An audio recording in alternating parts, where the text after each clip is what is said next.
دعوة الداع إذا دعا. اعوذ باللہ من الشیطان الرجیم، بسم اللہ الرحمن الرحیم. ناظرین کرام، السلام علیکم ورحمۃ اللہ وبرکاتہ. آج اس تیسری قسط میں آپ کے سامنے یہ بیان کرنا ہے کہ اہل بیت علیہم السلام اپنی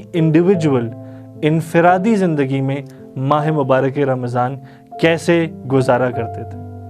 مختلف نکات آپ کے سامنے پیش کر کے ہم اس بات کو جانیں گے کہ اہل بیت ماہ مبارک میں کن چیزوں کی طرف زیادہ توجہ دیا کرتے تھے، کن چیزوں کو زیادہ اہمیت دیا کرتے تھے. ان نکات میں سے سب سے پہلی بات جو اہل بیت کی زندگی میں ماہ مبارک رمضان میں نظر آتی ہے وہ یہ ہے کہ جسمانی اعتبار سے اہل بیت علیہ السلام خود اس مہینے کے اثر میں اتنا زیادہ متاثر ہوتے تھے کہ مختلف روایات میں ہمیں ملتا ہے کہ ان کی جسمانی اعتبار سے ان کے چہرے پر ایک تغیر حالت آ جاتی تھی. سعید ابن طاووس اپنی کتاب اقبال الاعمال میں فرماتے ہیں کہ پیغمبر اکرم جیسے ہی ماہ مبارک رمضان کے نمودار ہوئے چاند کو مشاہدہ کرتے تھے ویسے ہی آپ کے چہرے مبارک کی رنگت بدل جاتی تھی. خود پیغمبر پر ماہ مبارک کا ایسا اثر ہوتا تھا کہ جسمانی طور پر بھی آپ کی حالت متغیر ہو جاتی تھی اور آپ عبادتوں میں، مناجات میں، دعاؤں میں پہلے سے کہیں زیادہ وقت اس ماہ مبارک میں گزارتے تھے. دوسری روایت میں جو کہ شیخ صدوق نے اپنی کتاب من لا یحضرہ الفقیہ میں لکھی ہے، شیخ فرماتے ہیں کہ پیغمبر اکرم اس مہینے کے اواخر میں، خاص طور پہ اس مہینے کے آخری ایام میں اس جسمانی حالت میں پیغمبر اکرم نظر آتے تھے کہ آپ کی رنگت پوری طرح سے مختلف ہو جاتی تھی اور آپ اس مہینے کی آخری راتوں میں شب بیداری اور عبادت بہت کثرت سے انجام دیتے تھے. سب سے پہلی بات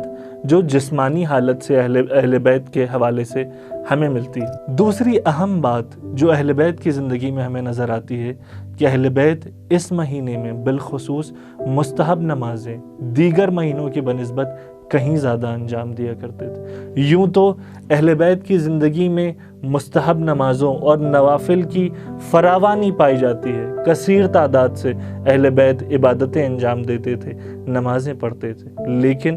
ماہ مبارک رمضان میں اس کثرت میں بھی کہیں زیادہ شدت پائی جاتی تھی کہ ہم یہ دیکھتے ہیں کہ ماہ مبارک میں ہمیں اہل بیت سے 1000 رکعت نمازیں منقول روایات میں نظر آتی ہیں، جس کا طریقہ یہ ہوا کرتا تھا کہ پہلی 20 راتوں میں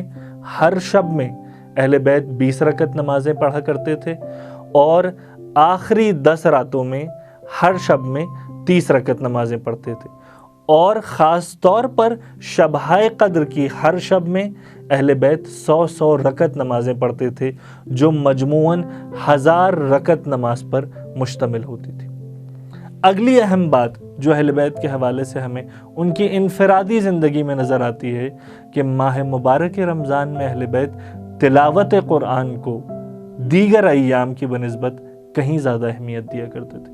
یوں تو اہل بیت کی زندگی کا ہر لمحہ قرآن مجید سے متمسک ہے، قرآن مجید سے وابستہ ہے اور وہ خود اپنی ذات میں قرآن ناطق ہیں. لیکن اگر آپ ماہ مبارک رمضان میں دیکھیں تو اہل بیت قرآن کی تلاوت کہیں زیادہ انجام دیا کرتے تھے اور چونکہ یہ مہینہ قرآن کے لیے بہار کا مہینہ ہے تو ہم دیکھتے ہیں کہ روایت میں ملتا ہے کہ امام سجاد اس ایک مہینے میں 40 مرتبہ قرآن ختم کیا کرتے تھے.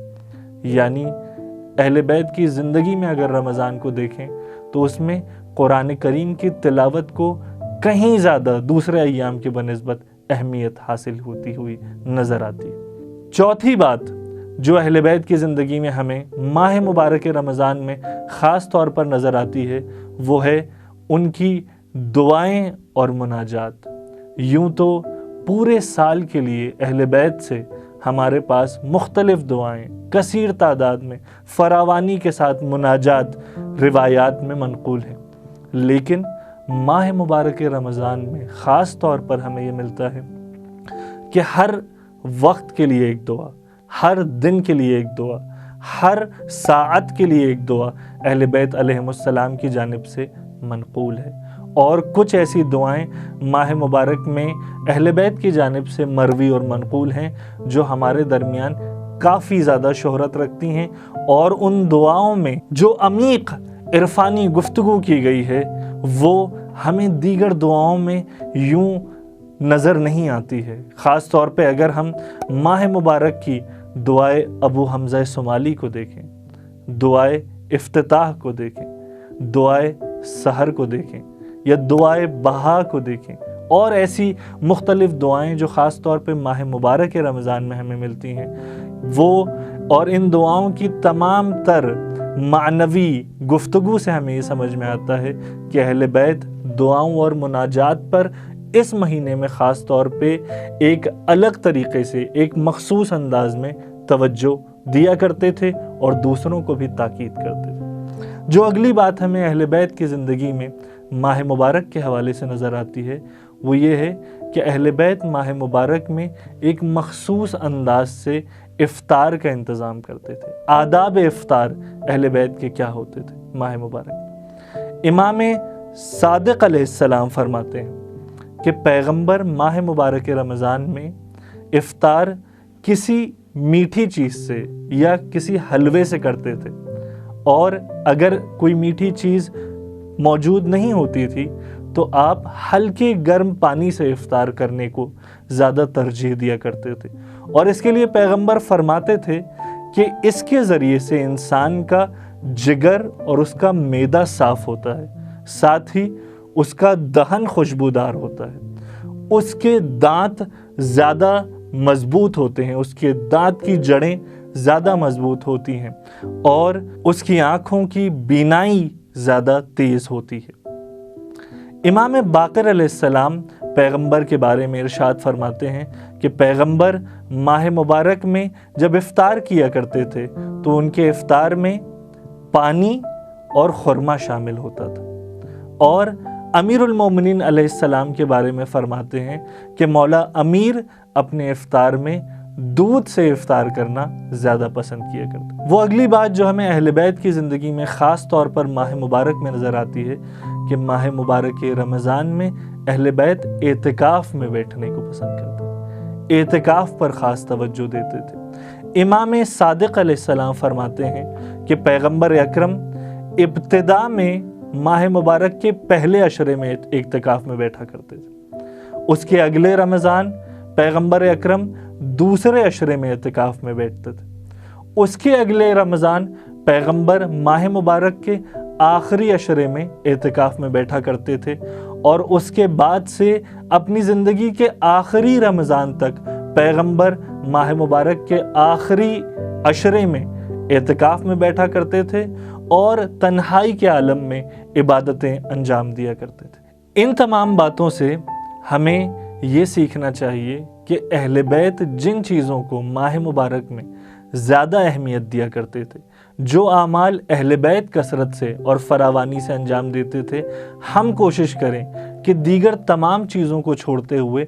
ماہ مبارک میں روزے کے ایام میں، روزے کے دوران انہی اعمال پر زیادہ توجہ دیں اور انہی اعمال کو بجا لانے کی زیادہ سے زیادہ کوشش کریں۔ وآخر دعوانا ان الحمدللہ رب العالمین۔